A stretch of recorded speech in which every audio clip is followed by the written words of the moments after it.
नमस्कार साथियों, कैसे हैं आप सब लोग। उम्मीद करता हूँ आप लोग फिट एंड फाइन होंगे।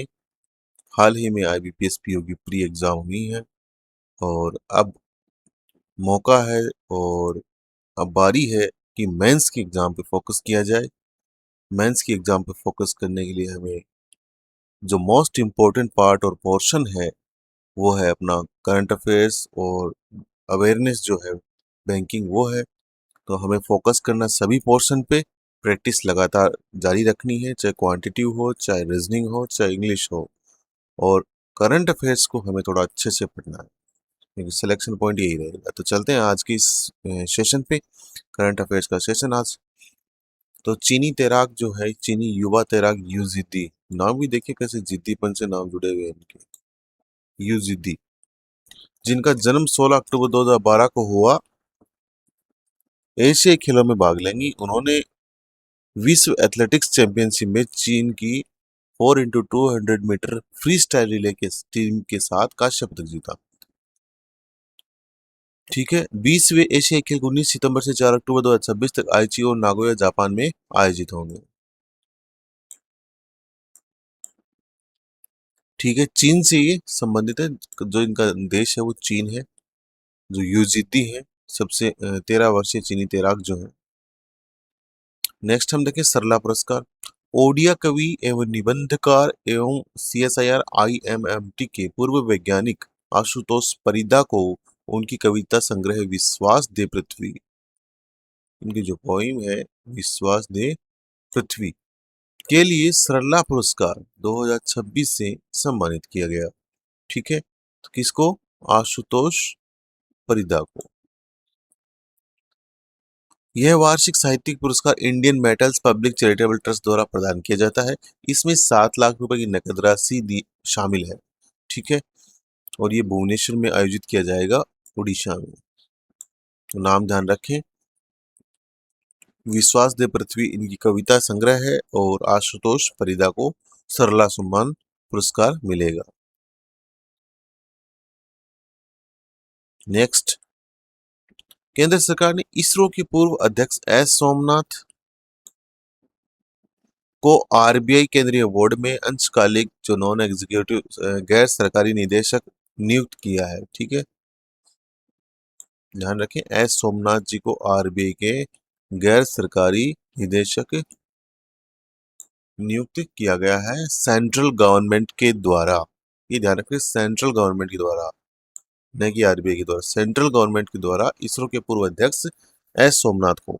अब उनकी नियुक्ति 20 अगस्त 2026 से 4 वर्ष या अगले आदेश तक प्रभावी रहेगी। दूसरा देखें, महिंद्रा समूह, जो महिंद्रा समूह के अध्यक्ष हैं आनंद महिंद्रा, नाम तो सभी ने सुना होगा, को भी RBI केंद्रीय बोर्ड में अंशकालिक गैर कार्यकारी या गैर सरकारी निदेशक के रूप में पुनर्नियुक्त किया गया है। तो ये दो अपॉइंटमेंट काफी इंपॉर्टेंट है, RBI से जुड़ी हुई सरकार के द्वारा, सेंट्रल गवर्नमेंट के द्वारा नॉमिनेट है।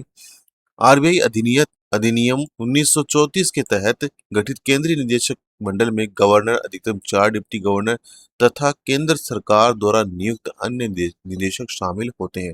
ये लाइन गौर से पढ़ना है यहाँ पे, केंद्र सरकार द्वारा शामिल, तो ये केंद्र सरकार द्वारा नियुक्त अन्य निदेशक में शामिल होते हैं। एक्ट कौन सा है?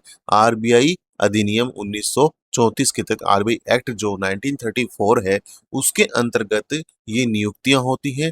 जो गवर्नर है, डिप्टी गवर्नर है, इसमें जो बोर्ड ऑफ गवर्नर है, composition of board of governor, हमारा एक वीडियो भी बना हुआ है, उसको ध्यान से देखें। उसमें से एक क्वेश्चन पक्का आता है कि कौन किसकी नियुक्ति करता है, अधिकतम कितने हो सकते हैं। जो 21 जो इस लिस्ट में शामिल है, बोर्ड ऑफ डायरेक्टर्स की लिस्ट में, ठीक है, 21 में। तो ये चीजें हैं। नेक्स्ट हम देखें, master plan for Delhi 2047 MPD 2047 का एम क्या है? उद्देश्य दिल्ली को समावेशी, टिकाऊ, जलवायु लचीला, वैश्विक प्रतिस्पर्धी शहर बनाना। योजना में लगभग 40 लाख आवास, भूमि पूलिंग के माध्यम से 12 लाख अतिरिक्त घर तथा 600 किलोमीटर ने सड़क नेटवर्क, जो रोड नेटवर्क है, उसको डेवलप करने का टारगेट रखा गया है। ठीक है, तो दिल्ली मास्टर प्लान से रिलेटेड है। नेक्स्ट हम देखें, दिग्गज अभिनेत्री जो एक्ट्रेस है सोकार जानकी का निधन 21 अगस्त 2026 को हुआ, चेन्नई में। उन्होंने अपने करियर की शुरुआत जो है ऑल इंडिया रेडियो में रेडियो कलाकार के रूप में की। बाद में दक्षिण भारतीय सिनेमा में विशिष्ट पहचान इन्होंने बनाई। उनकी पहली प्रमुख फिल्म शाहूकारू थी। पहलू जो फिल्म है फर्स्ट जो है 1950 में शाहूकारू थी, और इन्होंने विभिन्न जो है तेलुगु, तमिल, कन्नड़ और मलयालम फिल्मों में भी रोल अदा किया है। और भारतीय सिनेमा में उनके महत्वपूर्ण योगदान के लिए 2022 में पद्मश्री से सम्मानित किया। अब देखो क्वेश्चन यहाँ से उल्टा पूछेगा, ऐसी कौन सी एक्ट्रेस है जिनका हाल ही में निधन हुआ है और उनको वर्ष 2022 में पद्मश्री से सम्मानित किया जा चुका है? तो आपको नाम आएगा वहां पे अभिनेत्री शोकार जानकी। ये जो रचना है, प्रमुख फिल्म है, ये दे दी जाएंगी। क्वेश्चन इनडायरेक्टली भी आपसे पुटअप हो सकते एग्जाम में। नेक्स्ट हम देखिए बांग्लादेश से जुड़ा हुआ क्वेश्चन। बांग्लादेश ने मिर्जा फखरुल इस्लाम आलमगीर को 23वां राष्ट्रपति चुना। देखो नाम तो आसानी से याद रह जाएगा आपकी, ऐसा ही नाम है बांग्लादेश में। बांग्लादेश की करेंसी याद रखें, कैपिटल जरूर ध्यान रखें। बांग्लादेश की जो करेंसी टका है, काफी बार एग्जाम में आ चुकी है बांग्लादेश की। ठीक है, अब इसमें 23वां राष्ट्रपति चुना है। 23rd जो प्रेसिडेंट है वो इलेक्ट हुए हैं, मिर्जा फखरुल इस्लाम आलमगीर। ठीक है, इतना बड़ा नाम आएगा तो आपके ऑब्वियसली याद हो जाएगा उसमें, और वैसे भी याद रहने वाला नाम ही हो जाता, वैसे नहीं। बांग्लादेश एक संसदीय लोकतंत्र है जहाँ राष्ट्रपति, राष्ट्राध्यक्ष और प्रधानमंत्री सरकार का प्रमुख होता है। 1991 के बाद पहली बार था जब बांग्लादेश के राष्ट्रपति चुनाव में एक से अधिक उम्मीदवारों के बीच कंपटीशन हुआ। देखो ये भी लाइन इंपॉर्टेंट है, बोल्ड लाइन है ये भी। ठीक है, ढाका बांग्लादेश की राजधानी है।